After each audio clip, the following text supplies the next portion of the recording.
প্রিয় নাজরিন, নবী করিম সাল্লাল্লাহু আলাইহি ওয়াসাল্লাম ইরশাদ করেন, আরশের নিচে একজন ফেরেশতা আছেন যার মাথা আরশের সাথে লেগে আছে এবং পা পাতালপুরীতে, তার একটি ডানা পূর্ব দিকে, অপর ডানা পশ্চিম দিকে। যখন কোনো মুমিন ব্যক্তি নবী করিম সাল্লাল্লাহু আলাইহি ওয়াসাল্লামের প্রতি মহব্বতের সাথে দুরূদ পাঠ করে, তখন আল্লাহ সেই ফেরেশতাকে হুকুম দেন যেন তিনি নূরের দরিয়ায় ডুব দেন। তখন ফেরেশতা নূরের দরিয়ায় ডুব দেন এবং বাইরে আসার পর নিজের ডানাগুলো ঝাড়তে থাকেন। নবী করিম সাল্লাল্লাহু আলাইহি ওয়াসাল্লাম ইরশাদ করেন, যখন তিনি ডানা ঝাড়েন তখন তার ডানা থেকে নূরের ফোঁটা পড়ে এবং প্রতিটি ফোঁটা থেকে আল্লাহ তাআলা একজন করে ফেরেশতা সৃষ্টি করেন। এভাবে যত হাজার লক্ষ কোটি ফেরেশতা সৃষ্টি হয়, তারা সবাই কিয়ামত পর্যন্ত ওই ব্যক্তির নামে মাগফিরাতের দোয়া করতে থাকে যার দরুদ থেকে তারা সৃষ্টি হয়েছে। চিন্তা করুন, আপনার দরুদ থেকে ফেরেশতা সৃষ্টি হচ্ছে। সুবহানাল্লাহ, আমার আল্লাহর কি শান!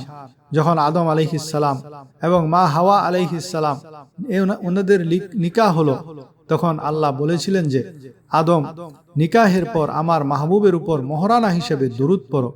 আদম আলাইহিস সালাম দরুদ পড়লেন এবং তার জন্য হাওয়া আলাইহিস সালাম হালাল হলেন। এভাবে দুনিয়া বহাল হলো।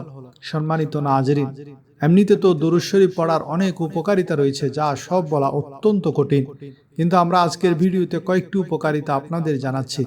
আল্লাহ পাক কোরআনে সূরা আল আহজাবে মুসলমানদেরকে মুহাম্মদ সাল্লাল্লাহু আলাইহি ওয়াসাল্লামের উপর দরুদ পাঠানোর হুকুম দিয়েছেন।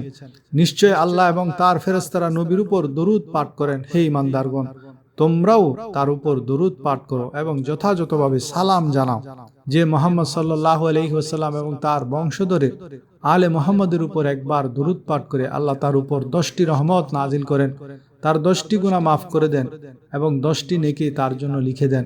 দরুদ শরীফ পড়ার মাধ্যমে খারাপ সময় শেষ হয়ে যায়। দরুদ পড়লে ভুলে যাওয়া কাজ ও কথা মনে পড়ে যায়। দরুদ পাঠকারীর ঋণ দ্রুত পরিশোধ হয়ে যায়। দরুদ পাঠকারী নবী করিম সাল্লাল্লাহু আলাইহি ওয়াসাল্লামের প্রিয় পাত্র হয়ে যায়। দরুদ পাঠকারীর অন্তর রহমত ও আলোয় ভরে যায়।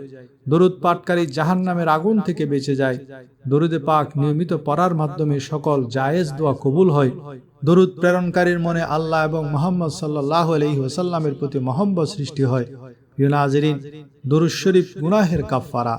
দরুদ শরীফে আমল পবিত্র হয়। দরুদ শরীফ চোখে নূর দান করে। দরুদ শরীফ পড়ার মাধ্যমে জান্নাতের মর্যাদা বুলন্দ হয়। এই আমল বান্দাকে জান্নাতের পথে পরিচালিত করে। দরুদ শরীফ পড়ার কারণে বান্দা আসমান ও জমিনবাসীদের মাঝে প্রশংসার যোগ্য হয়ে যায়। দরুদ শরীফ পাঠকারীকে স্বয়ং নবী করিম সাল্লাল্লাহু আলাইহি ওয়াসাল্লাম মহব্বত করেন। যে ব্যক্তি দরুদ শরীফকে নিজের ওজিফা বা নিয়মিত অভ্যাসে পরিণত করে, আল্লাহ পাক তার দুনিয়া ও আখিরাতের সমস্ত কাজের দায়িত্ব নিজের জিম্মায় নিয়ে নেন। সম্মানিত নাজরিন, এমনিতে তো দরুদ শরীফ যত পড়া যায় ততই ভালো, তবে দরুদ পড়ার জন্য কিছু বিশেষ সময়কে সর্বোত্তম মনে করা হয়। যেমন 5 ওয়াক্ত নামাজের পর, আজানের পর, মসজিদে প্রবেশের সময়, বের হওয়ার সময়, ওযু করার সময়, ওযুর পরে, শবে কদরের রাতে, মুহাম্মদ সাল্লাল্লাহু আলাইহি ওয়াসাল্লামের নাম লেখার সময় বা বলার সময় দরুদে পাক পড়া সবচেয়ে উত্তম বলে গণ্য করা হয়। দোয়া চাওয়ার সময়, বিপদের সময়, ঘরে প্রবেশের সময়, সকাল ও সন্ধ্যার সময়, হাঁচি দেওয়ার সময়, কোনো সওদা বা দরদাম করার সময়। আল্লামা মুহাম্মদ বিন আবি বকর রহমতুল্লাহি আলাই দরুদ শরীফ পড়ার 40টি উপকারের কথা উল্লেখ করেছেন। সংক্ষেপে সেগুলো বর্ণনা করা হলো। 1. দরুদ শরীফ পড়লে আল্লাহ তাআলার হুকুম পালন হয়। 2. নবী করিম সাল্লাল্লাহু আলাইহি ওয়াসাল্লামের দরুদ পাঠে আল্লাহ তাআলার সাথে সম্মতি প্রকাশ করা হয়। আল্লাহ নিজেও দরুদ পড়েন। 3. এতে ফেরেশতাদের সাথেও সংহতি প্রকাশ করা হয়। 4. একবার দরুদ পড়লে আল্লাহর পক্ষ থেকে 10টি রহমত পাওয়া যায়। 5. পাঠকারীর 10টি মর্যাদা বুলন্দ করা হয়। 6. তার জন্য 10টি নেকি লেখা হয়। 7. তার 10টি গুনাহ মাফ করে দেওয়া হয়। 8. দোয়ার আগে দরুদ শরীফ পড়লে দোয়া কবুল হওয়ার সম্ভাবনা বেশি থাকে। 9. আজানের পরের ওসিলা দোয়ার সাথে বা আলাদাভাবে দরুদ পড়লে কিয়ামতের দিন হযরত মুহাম্মদ সাল্লাল্লাহু আলাইহি ওয়াসাল্লামের শাফাআত নসিব হয়। 10. এটি গুনাহ মাফের মাধ্যম। 11. বান্দার প্রয়োজনে আল্লাহ তাআলার পক্ষ থেকে যথেষ্ট হওয়ার মাধ্যম। 12. কিয়ামতের দিন নবী করিম সাল্লাল্লাহু আলাইহি ওয়াসাল্লাম নৈকট্য লাভের মাধ্যম। 13 অসচ্ছল ব্যক্তির জন্য এটি সদকা করার সমতুল্য। 14 প্রয়োজন পূরণের মাধ্যম। 15 দরুদ পাঠকারীর উপর আল্লাহর রহমত এবং ফেরেশতাদের পক্ষ থেকে রহমতের দোয়া বর্ষিত হয়। 16 এটি দরুদ প্রেরণকারীর পবিত্রতার মাধ্যম। 17 মৃত্যুর আগে জান্নাতের সুসংবাদ পাওয়ার মাধ্যম। 18 কিয়ামতের ভয়াবহতা থেকে বাঁচার উপায়। 19 নবী করিম সাল্লাল্লাহু আলাইহি ওয়াসাল্লামের উপর দরুদ ও সালাম পাঠকারীর জবাব স্বয়ং রাসূলুল্লাহ সাল্লাল্লাহু আলাইহি ওয়াসাল্লাম দেন। 20 ভুলে যাওয়া জিনিস মনে করার মাধ্যম। 21 দরুদ শরীফ পাঠ মজলিসকে সুন্দর করার মাধ্যম এবং কিয়ামতের দিন আক্ষেপ থেকে মুক্তির উপায়। 22 দরুদ পাঠকারীর জন্য অভাব ও দারিদ্র্য থেকে মুক্তি। 23 রাসূলুল্লাহ সাল্লাল্লাহু আলাইহি ওয়াসাল্লামের নাম মোবারক আসার পর দরুদ পড়লে কৃপণ বলা হওয়া থেকে রক্ষা পাওয়া যায়। 24 নাম শোনার পর দরুদ না পড়ার কারণে যে শাস্তির হুমকি এসেছে তা থেকে রেহাই পাওয়া যায়।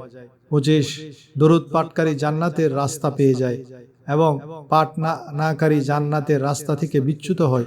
26 যে মজলিসে আল্লাহ ও রসুলের জিকির হয় না তা দুর্গন্ধময়, দরুদ শরীফ সেই দুর্গন্ধ থেকে মুক্তি দেয়।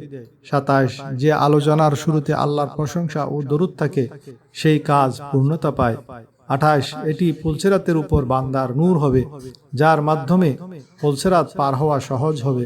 29 দরুদ পাঠকারী হৃদয়ের কঠোরতা থেকে রক্ষা পায়। 30 আসমান ও জমিনবাসীদের মাঝে দরুদ পাঠকারীর উপর আল্লাহর রহমত নাজিল করেন। 31 দরুদ পাঠকারীর ব্যক্তিত্ব, আমল, বয়স এবং কাজে বরকত আসে। 32 দরুদ পাঠকারীর উপর আল্লাহর রহমত সব সময় নিবদ্ধ থাকে। 33 এটি নবীজির প্রতি ভালোবাসা বৃদ্ধি করে। 34 নবীজি সাল্লাল্লাহু আলাইহি ওয়াসাল্লামের পক্ষ থেকেও দরুদ পাঠকারীর প্রতি মহব্বত সৃষ্টির মাধ্যম। 35 এটি বান্দার হেদায়েত ও অন্তরের জীবনের মাধ্যম। 36 এর মাধ্যমে পাঠকারীর নাম ও আলোচনা হুজুর সাল্লাল্লাহু আলাইহি ওয়াসাল্লামের সামনে পেশ করা হয়।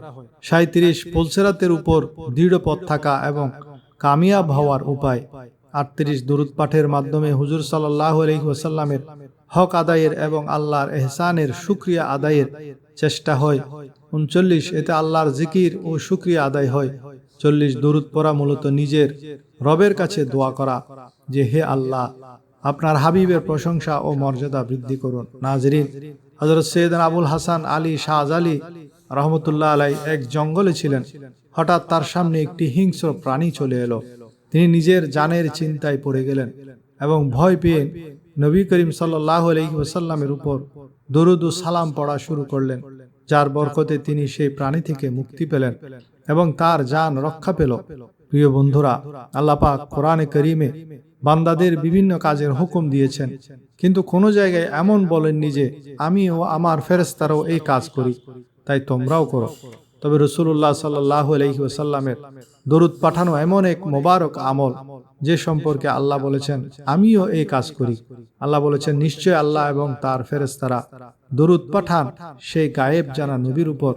হে ঈমানদারগণ, তোমরাও তার উপর দরুদ ও সালাম প্রচুর পরিমাণে প্রেরণ করো। প্রিয় নাজরিন, আল্লাহ পাকের দরুদ পাঠানোর অর্থ হলো রহমত নাজিল করা, আর ফেরেশতা ও আমাদের দরুদ পাঠানোর অর্থ হলো রহমতের দোয়া করা।